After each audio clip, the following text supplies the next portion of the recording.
Pada suatu waktu nan lampau, seorang pangeran dari Kesultanan Mataram bertarung dengan sengitnya melawan Raja Jin yang berdiam di hutan-hutan kedunan lebat. Pertarungan sengit seorang pangeran Mataram melawan Raja Jin itu menjadi bagian dari kisah asal mula munculnya nama Magelang. Ketika Sultan Hadiwijaya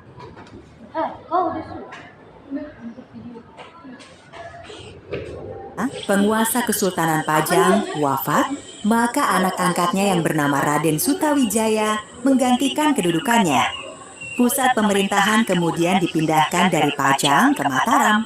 Raden Sutawijaya memerintah dengan gelar Panembahan Senopati ing Alogo. Setelah Mataram tumbuh menjadi kota yang semakin ramai, Panembahan Senopati mulai memikirkan untuk memperluas wilayah kekuasaannya. Dan hari itu, Panembahan Senopati berencana membuka hutan Kedu, sebuah hutan lebat yang berada di sebelah barat Sungai Progo. Raden Purbaya, putra dari Panembahan Senopati yang kemudian diberi mandat untuk melakukan tugas tersebut. Panembahan Senopati memberi bekal sebuah pusaka yang bernama Tombak Kiai Pleret. Di hutan itu berkuasa Raja Jin yang sangat sakti. Aku memberikan tombak pusaka Kiai Pleret untuk menghadapi Raja Jin itu. Dengan membawa sepasukan prajurit khusus yang sudah berpengalaman, Raden Purbaya pun memasuki hutan Kedu yang lebat, sekaligus terkenal angker tersebut. Ketika derap langkah kuda semakin mendekati hutan Kedu, Raden Purbaya dan pasukannya dikejutkan oleh sesosok jin berwajah seram dan tubuhnya sangat besar. Siapakah kalian? Dan apa tujuan kedatangan kalian? Namaku Purbaya, putra dari Panembahan Senopati yang berkedudukan di Mataram. Tujuan kedatangan kami adalah untuk mengemban tugas dari Panembahan Senopati. Tugas apa yang diberikan Panembahan Senopati kepada putranya? Panembahan Senopati memberikan mandat kepada kami untuk membuka hutan Kedu ini sebagai perkampungan. Aku adalah jin sepanjang. Selama ribuan tahun aku tinggal di hutan ini. Dan selama itu aku berkuasa tanpa ada yang mengusikku. Jika Panembahan Senopati memberimu tugas untuk membuka hutan ini, maka aku bersama seluruh pasukanku tentu akan menghalanginya. Bisakah dijelaskan bagaimana maksud menghalangi itu? Aku bersama seluruh pasukanku akan bertempur dengan kalian untuk mempertahankan hutan ini. Raden Purbaya segera menghunus tombak Kiai Pleret. Bersiaplah dengan seluruh pasukanmu. Aku akan tetap menjalankan mandat dari Panembahan Senopati. Apakah itu tombak Kiai Pleret? Apakah tombak pusaka ini merubah pendirianmu? Nama besar tombak Kiai Pleret tidak akan membuatku lari dari hutan ini.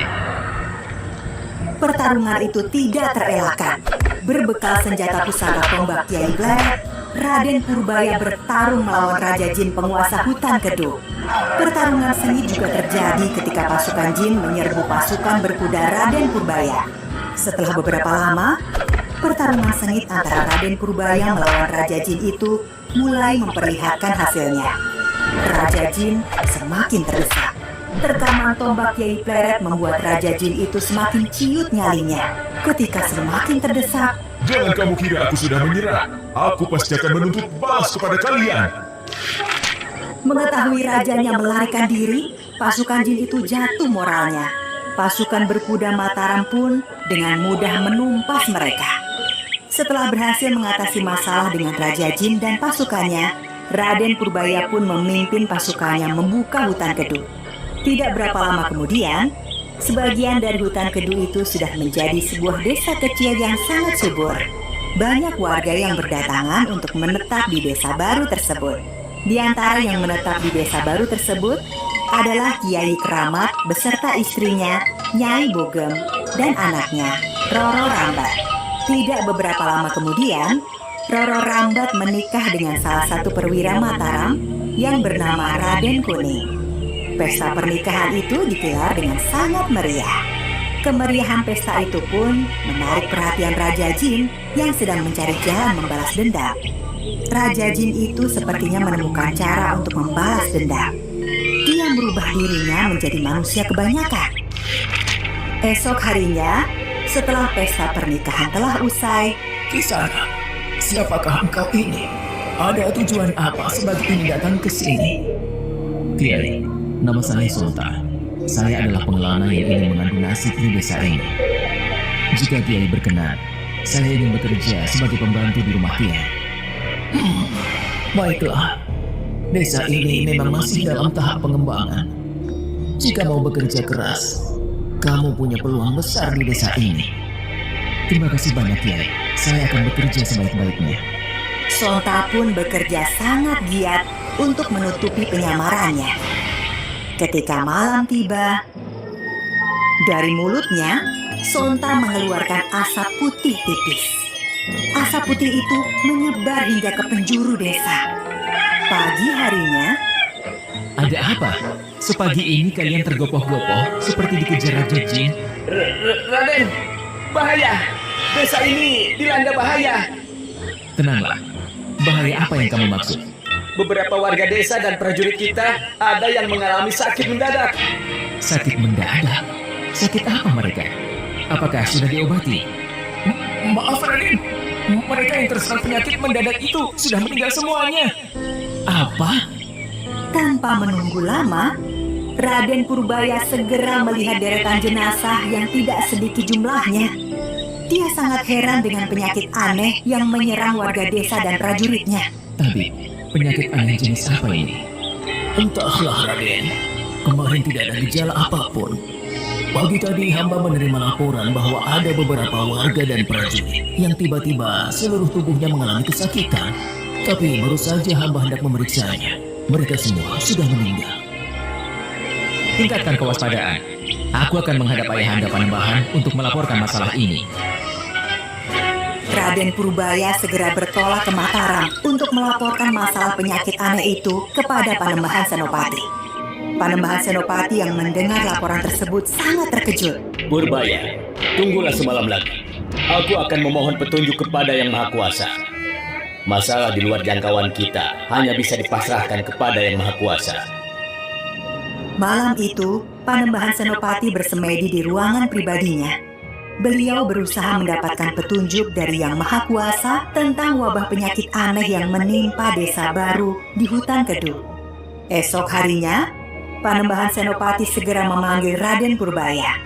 Alangkah terkejutnya Raden Purbaya bahwa wabah penyakit aneh itu disebabkan oleh Raja Jin yang telah menyamar menjadi pembantu di rumah Kiai Keramat. Dengan secepat-cepatnya, Raden Purbaya kembali untuk menemui Kiai Keramat. Tanpa beristirahat, Raden Purbaya menemui Kiai Keramat dan menyampaikan penyebab dari wabah penyakit aneh tersebut. Kiai Keramat sungguh marah mendengar apa yang disampaikan oleh Raden Purbaya. Sayangnya, Sonta si penjelmaan Raja Jin itu mendengar percakapan mereka. Tanpa menunggu lama, dia segera melarikan diri. Mengetahui Sonta melarikan diri, Kiai Keramat pun mengejarnya meskipun sudah dicegah oleh Raden Purbaya. Kiai Keramat yang dilanda kemarahan yang amat sangat pun bertarung dengan Sonta yang telah berubah ke wujud aslinya. Pertarungan sengit menyebabkan banyak pohon yang tumbang di sana-sini. Kesaktian Raja Jin itu ternyata masih di atas Kiai Keramat. Ketika Raden Purbaya beserta pasukannya datang ke tempat itu, mereka hanya menemukan sosok jenazah Kiai Keramat. Nyai Bogem yang ikut menyusul pun sangat sedih melihat suaminya telah meninggal dibunuh Raja Jin. Tempat dimakamkannya Kiai Keramat kelak dikenal sebagai Desa Keramat. Tidak lama setelah Kiai Keramat disemayamkan, Nyai Bogem pun memburu Raja Jin. Pertarungan sengit pun kembali terjadi. Raden Purbaya yang tidak menduga Nyai Bogem akan memburu Raja Jin segera menyusul. Namun, lagi-lagi Raden Purbaya terlambat. Nyai Bogem telah tewas di tangan Raja Jin. Tempat dimakamkannya Nyai Bogem di kemudian hari dikenal sebagai Desa Bogeman. Melihat semakin banyak korban yang berjatuhan, Raden Purbaya memanggil Tumenggung Mertoyudo. Tumenggung, aku memerintahkan kepadamu untuk melacak keberadaan Raja Jin itu. Tapi ingat, jangan kamu hadapi sendiri. Kamu cukup melacak keberadaannya dan laporkan kepadaku. Kita membutuhkan banyak prajurit untuk menangkap Raja Jin. Siap, Raden Purbaya. Ditemani dengan 2 prajurit, Tumenggung Mertoyudo pun melacak keberadaan sang Raja Jin itu. Tidak membutuhkan waktu lama, mereka melihat sosok Raja Jin itu di bawah sebuah pohon yang besar. Namun sayang, keberadaan mereka diketahui oleh Raja Jin. Pertarungan sengit pun kembali tidak terelakkan. Ketika Raden Purbaya dan pasukannya tiba, mereka hanya mendapati sosok Tumenggung Wiroyudo yang telah meninggal.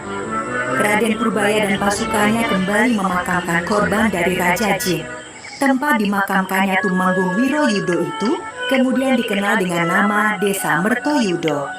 Semakin banyaknya korban membuat Raden Purbaya mempercepat pengejaran terhadap Raja Jin. Akhirnya Raden Purbaya menemukan cara. Beliau memerintahkan para prajuritnya bergerak melingkar seperti gelang mengepung hutan tempat Raja Jin itu. Dengan cara itu, diharapkan Raja Jin tidak akan lolos. Strategi itu berhasil. Raja Jin tidak memiliki kesempatan untuk melarikan diri. Dia terpaksa bertarung dengan Raden Purbaya yang bersenjatakan tombak Yai Pleret. Raden Purbaya yang memiliki kesaktian lebih tinggi, akhirnya berhasil mengakhiri perlawanan Raja Jin. Raja Jin itu jatuh ke tanah setelah ditembus oleh tombak Yai Pleret. Tubuh Raja Jin yang terkapar itu perlahan-lahan menguap dan hilang ke udara. Sedangkan keberhasilan Raden Purbaya menggunakan strategi gelang untuk menangkap Raja Jin sepanjang itu membuat keseluruhan wilayah tersebut kelak disebut dengan nama Magelang.